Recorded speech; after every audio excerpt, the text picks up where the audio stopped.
बहुत समय पहले की बात है। प्रद्युमन सिंह नाम के एक राजा राज किया करते थे। उनके पास एक हंस था। राजा उसे मोती चुगाया करते और बहुत लाड़ प्यार से उसका पालन पोषण किया करते। वो हंस नित्य प्रति शाम को राजा के महल से उड़कर कभी किसी दिशा में और कभी किसी दिशा में थोड़ा चक्कर काटकर वापस आ जाया करता। एक दिन वो हंस उड़ता हुआ दीवान जी की छत पर जा बैठा। उनकी पुत्रवधू गर्भवती थी।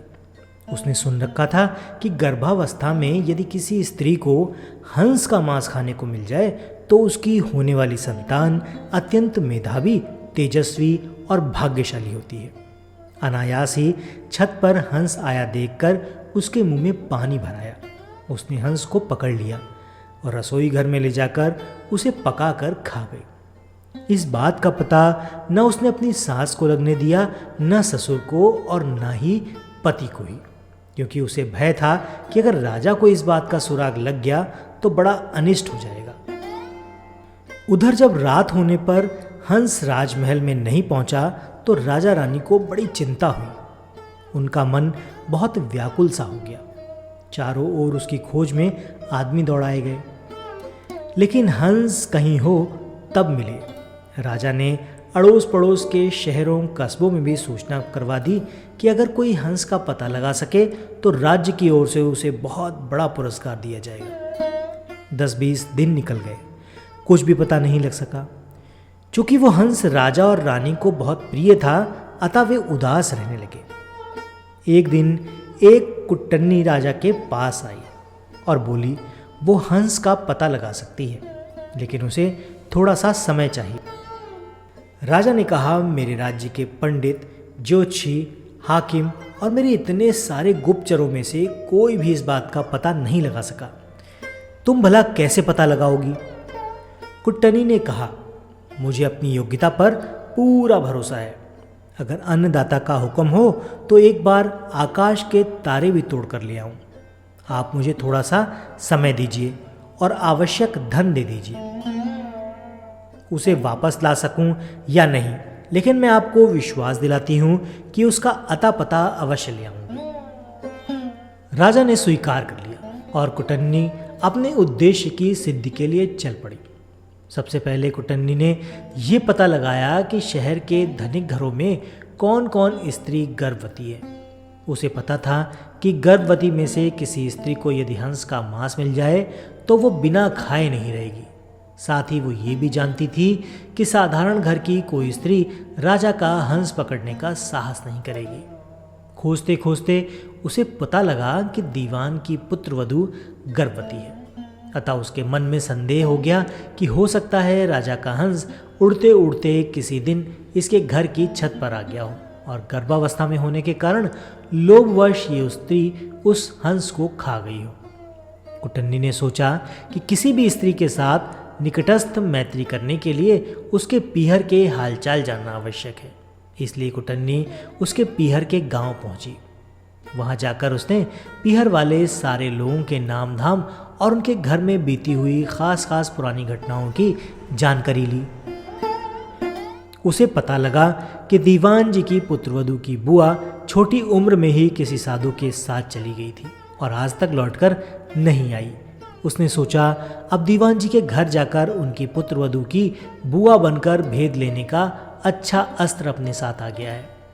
वो दीवान जी के घर गई, उनकी पुत्रवधू के साथ बहुत स्नेह ममतत्व की बात करने लगी और बोली, बेटी मैं तेरी बुआ हूँ। हम दोनों आज पहली बार मिले हैं।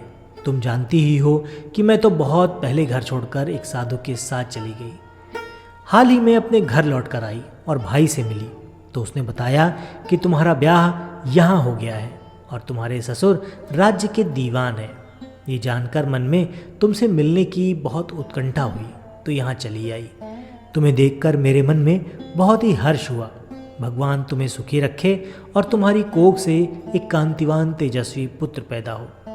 मैं परसों वापस जा रही हूँ और तुम्हारे लड़का होने के बाद भाई भाभी को साथ लेकर बच्चे को देखने के लिए उसका लाड़ चाव करने यहाँ ज़रूर आऊँगी।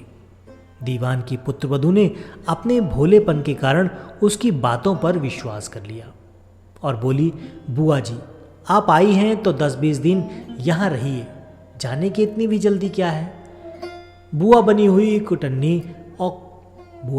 कुटन्नी को और क्या चाहिए था, उसने वहाँ रहना स्वीकार कर लिया। थोड़े ही दिनों में बुआ भतीजी खूब हिल मिल गईं। एक दिन बातों ही बातों में बुआ जी ने कहा, बेटी गर्भावस्था में किसी स्त्री को अगर हंस का मांस खाने को मिल जाए तो बहुत अच्छा परिणाम निकलता है। उसके प्रभाव से होने वाली संतान बहुत तेजस्वी और कांतिवान होती है, किंतु हंस तो मानसरोवर को छोड़कर और कहीं नहीं होते, इसलिए ये काम पार पड़े तो कैसे पड़े। ये सुनकर उसने अपने हंस खाने की बात बुआ जी को सहज भाव से बता दी। सुनकर बुआ जी ने कहा, बेटी ये अचरज की बात है कि तुम्हारे यहाँ राजा के पास हंस था। तुमने जो कुछ किया वो बहुत अच्छा किया, किंतु तुम्हें किसी के सामने इस घटना का जिक्र नहीं करना चाहिए। मेरे सामने वही नहीं करना था, लेकिन खैर मुझसे कही हुई बात तो कहीं जाने वाली है नहीं, इसलिए जिक्र कर भी दिया तो कोई बात नहीं। कुछ दिन और बीत गए। जब कुटन्नी ने कहा, बेटी अगर भगवान के सामने तुम हंस खाने की बात स्वीकार कर लो तो हंस की हत्या का पाप तो सिर से उतर ही जाएगा, सुपरिणाम भी द्विगुणित होगा। मंदिर के पुजारी से कहकर मैं ऐसी व्यवस्था कर दूंगी कि जिस वक्त तुम वहाँ सारी घटना बताकर अपराध स्वीकार करो उस वक्त पुजारी भी वहाँ नहीं रहे और दूसरा कोई भी वहाँ ना हो, सिर्फ हम दोनों ही रहेंगे। उसने ऐसा करना सहज ही स्वीकार कर लिया। कुटन्नी लुक छिपकर राजा के पास पहुंची और बोली, आपसे वादा किया उसके अनुसार हंस का पता लगा कर आई हूँ। ऐसा कहकर उसने सारी घटना राजा को कह सुनाई। राजा ने कहा, इसका प्रमाण क्या है? वो बोली, फला दिन आप मंदिर में आ जाएं और हंस खाने वाली स्त्री को स्वीकारोक्ति स्वयं अपने कानों से सुने। राजा ने ऐसा करने के लिए हाँ भर ली। नियत दिन समय से कुछ पहले पूर्व योजना के अनुसार कुटन्नी ने राजा को एक जरा ऊंचे स्थान पर रखे हुए एक बड़े से ढोल में छिपा दिया और बुआ भतीजी मंदिर पहुंची। मंदिर का पट खुला था, पुजारी या और कोई दूसरा व्यक्ति भी वहां नहीं था। अब बुआ जी ने शुरू किया, हाँ तो बेटी क्या बात हुई थी उस दिन? दीवान की पुत्रवधू ने घटना आरंभ की।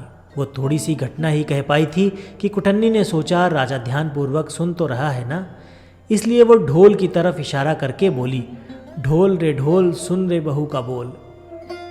उसका इतना कहना था कि भतीजी का माथा ठनका। उसे वहम हो गया कि हो ना हो दाल में कुछ काला है, मालूम होता है मैं तो ठगी गई हूँ। वो चुप हो गई। बुआ बोली, हाँ तो बेटी आगे क्या हुआ? इस पर भतीजी बोली, उसके बाद तो बुआ जी मेरी आँख खुल गई, सपना टूट गया। जो ही भतीजी की आँख खुली त्यों ही बुआ जी की भी आँख खुली रह गई। उसके पाँव तो भतीजी से भी भारी हो गए थे, उसके लिए उठकर खड़े होना भी बहुत मुश्किल हो गया था। तो दोस्तों ये तो थी आज की लोक कथा। ये कथा आपको कैसी लगी कमेंट करके ज़रूर बताइए। आज का वीडियो अगर आपको पसंद आया है तो वीडियो को लाइक करके चैनल को सब्सक्राइब ज़रूर कर दीजिए। आज के वीडियो में फ़िलहाल इतना ही। मिलते हैं अगले वीडियो में ऐसी ही किसी कहानी या फिर लोक कथा के साथ। तब तक के लिए आपका धन्यवाद।